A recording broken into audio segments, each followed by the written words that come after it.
CPI senior నేత మాజీ MP Suravaram Sudhakar Reddy ఇక లేరు. ఆయన గత కొన్ని రోజులుగా తీవ్ర అనారోగ్యంతో బాధపడుతూ హైదరాబాద్లోని ఓ ప్రైవేటు ఆసుపత్రిలో చికిత్స పొందుతూ శుక్రవారం రాత్రి తుదిశ్వాస విడిచారు. విద్యార్థి దశ నుండి పార్టీ జాతీయ ప్రధాన కార్యదర్శి స్థాయికి ఎదిగిన సురవరం సుధాకర్ రెడ్డి ప్రస్థానంపై ప్రత్యేక కథనం.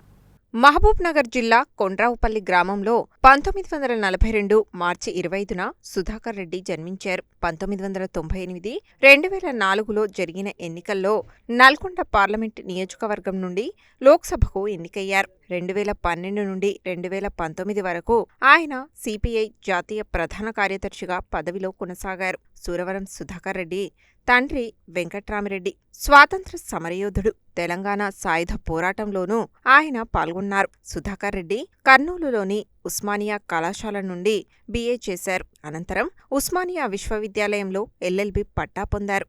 ఇక సుధాకర్ రెడ్డి 1974లో విజయలక్ష్మిని వివాహం చేసుకున్నారు. వారికి 2 కుమారులు ఉన్నారు. 1960లో సిపిఐ విద్యార్థి విభాగమైన ఆల్ ఇండియా స్టూడెంట్ ఫెడరేషన్లో చేరడం ద్వారా ఆయన తన రాజకీయ జీవితాన్ని ప్రారంభించారు. 1970లో ఏఐఎస్ఎఫ్ జాతీయ అధ్యక్షుడిగా ఎన్నికయ్యారు. 1985 మరియు 1990లో కొల్లాపూర్ నియోజకవర్గం నుండి, 1994లో డోన్ నియోజకవర్గం నుండి అసెంబ్లీ ఎన్నికలలో పోటీ చేసి ఓడిపోయారు. అనంతరం నల్గొండ పార్లమెంటు నియోజకవర్గం నుండి 2 సార్లు ఎంపీగా ఎన్నికయ్యారు. 1998లో తొలిసారి, అనంతరం 2004లో రెండవసారి నల్గొండ పార్లమెంటు నియోజకవర్గం నుండి ఎంపీగా ఎన్నికయ్యారు. 2018లో సిపిఐ జాతీయ ప్రధాన కార్యదర్శిగా నియమితులైన ఆయన పదవీకాలం 2021 వరకు ఉన్నప్పటికీ అనారోగ్య కారణాలతో 2019 జూలై 24న స్వయంగా తప్పుకున్నారు. గత డిసెంబర్లో